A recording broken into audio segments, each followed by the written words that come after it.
Welcome to the Chambercast. Welcome to the Chambercast. I'm your host, Jamie Lawrence, and I'm here with Taylor Wharton, the Director of Sales and Marketing for Homewood Living Williamsport. You got it. That's me. How are you doing? Thanks for coming in today. Good. Yeah, this is my first time being here with you guys, so I'm excited. Can you tell us a little bit about your position and what you got going on over there at Homewood? Homewood has been around for close to a century, which I think is really unique. So we're going on, just about 95 years. Homewood it really all began in 1932. So we're really well established in the area. I mean, it's likely that, if you're listening to this, you've had an uncle or a neighbor or a dad or a friend that has, come through our continuum at some point. But yeah, we're located right over in Williamsport. We are what is considered a life plan community. Some people refer to it as a continuing care retirement community, but they're sort of one and the same. But yeah, that's what we do, and we can get into the nitty gritty. But it's a great place to be. Can you explain the difference between independent living, assisted living, nursing care, memory care? Like, there's a lot going on with you guys. Like, what are the differences? Yeah, let's do some education. Okay. Right. So, nobody like wakes up in the morning and is like, oh my gosh, let's learn about this stuff. But I think it is necessary because we all have older aging adults in our life. So independent living is really, people, the residents in our cottages and apartments, they're still functioning totally on their own. We have some people who still work some part-time gigs, very active in the community.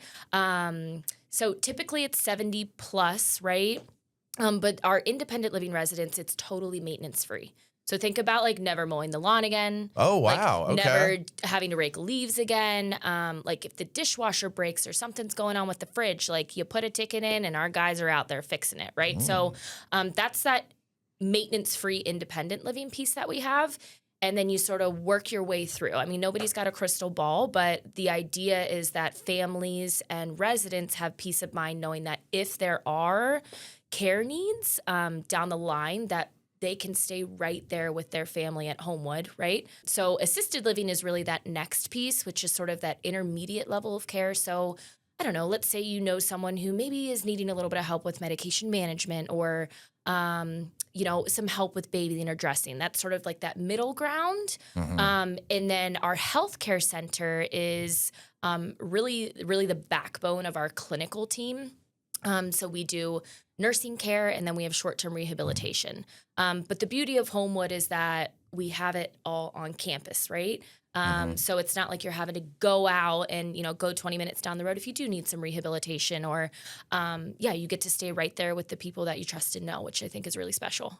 I mean, it's a lot to offer, and I think the word nursing home kind of comes with it's like a bad word. Yeah, there's stigma. A stigma, for sure. but I couldn't imagine being 70, not having to mow the grass, not Especially having to worry about year. Appliances. It breaks, somebody comes in and does it. I mean, that sounds really nice way to live for sure. Especially this time of year when everyone's like, oh my gosh, the mulch and the leaves and do some edging out there. Yeah, it's great. It's great. They love it. Can you talk about the rebranding here in 2025 here recently? Yeah, so it's still funny sometimes to hear Homewood Living Williamsport because I think for so long, and people are still going to say Homewood at Williamsport or Homewood at Frederick. Homewood as an entity has 5 campuses, which I think some people aren't aware of, right? I didn't know that. Our closest quote unquote sister community is our Frederick location. And then we have 3 campuses in Pennsylvania. One is in Hanover, and then 2 are up sort of near like the Bedford, Altoona area. So I think for a long time, we were sort of these separate entities and people didn't really there wasn't this cohesive branding. And they also just hadn't done a rebrand in a really long time. So recently our home office was taking a look at, okay, how can we make this more cohesive look for everyone? And just, our old name is Homewood Retirement Centers. And I feel like that's very it is 2000. And truly it's cliche, but people are really living on our campus and socializing, and there's so much engagement. So that's a very small piece of where we got the Homewood Living name, but yeah, that's who we are now.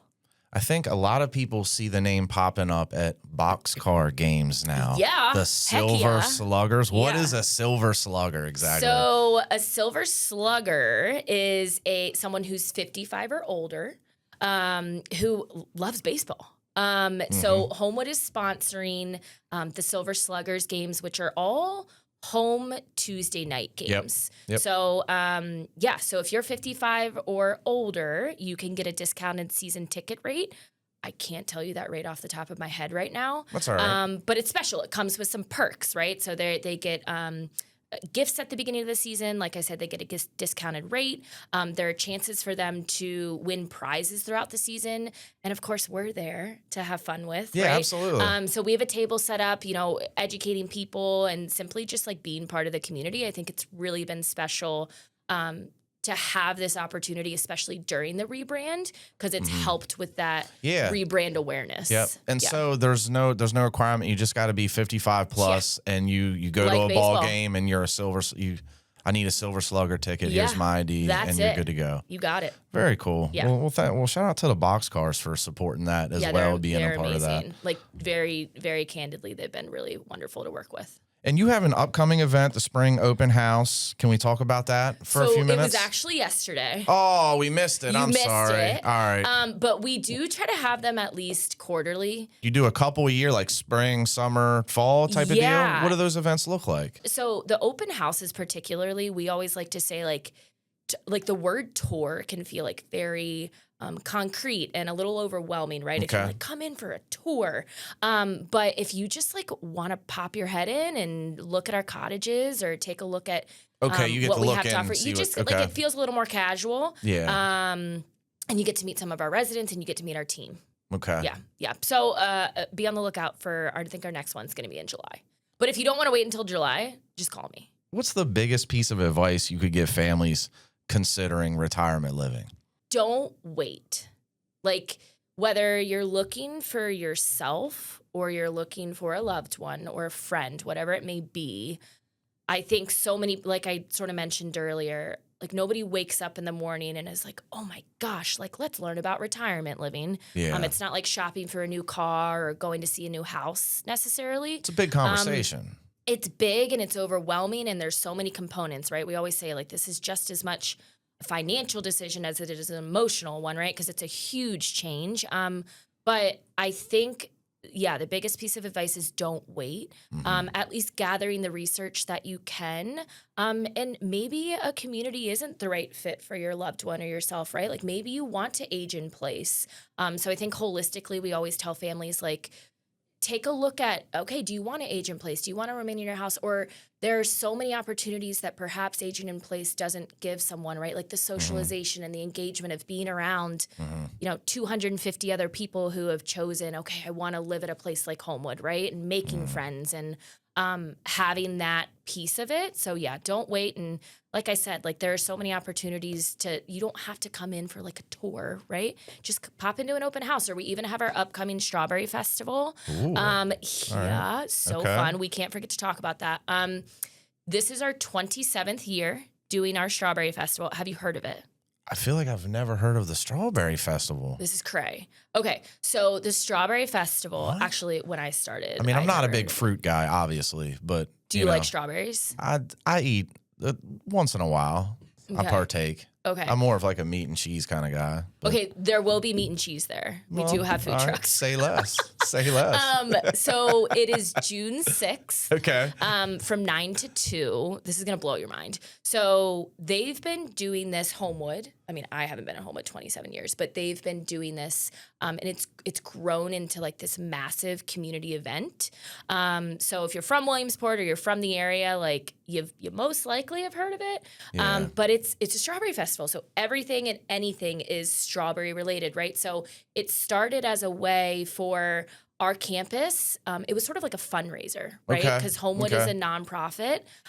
So we do a lot of funding, particularly for our residents. And we won't get into the nitty gritty, but like it was part of a fundraiser. So it's grown from like this, a couple tents and maybe some like strawberry pies and strawberry smoothies and maybe 100 people come, to last year we had like over 1,000 people come through campus. Yeah. So we plan on, like, this year, I think we already have 50 vendors signed up. Jeez. I think we're going to cap it around 60, but like shopping, food trucks, strawberries. Don't forget the strawberries, like everything, but our dining team does it. So like that entire, like those few weeks leading up to it, like it's all local strawberries from the region. They're making pies. They're making smoothies. What else do? They sell strawberries by the bag. They're gonna give me a hard time for forgetting what else we do. But yeah, so you can come and eat strawberries, or you can just like be part of the fun. I think we have like close to 10 food trucks coming. So shop, take a look around campus. And again, it's one of those ways where, okay, if you're not ready to come in and tour, at least like come see us. You guys make it easy to come check it out. Yeah, it's fun. It's fun. Well, thank you so much. Our time is over. That went very quick. Wait, that was so fast. That was really fast. That's it? Yeah, that's it. Oh, I miss you guys. Well, thank you for coming in. Appreciate all the information. And if somebody wants to call you direct, you said earlier, what's the number to call you directly now? You call me at 301-582-6835. There we go. There you go. Taylor, thank you so much. Yeah, thank you.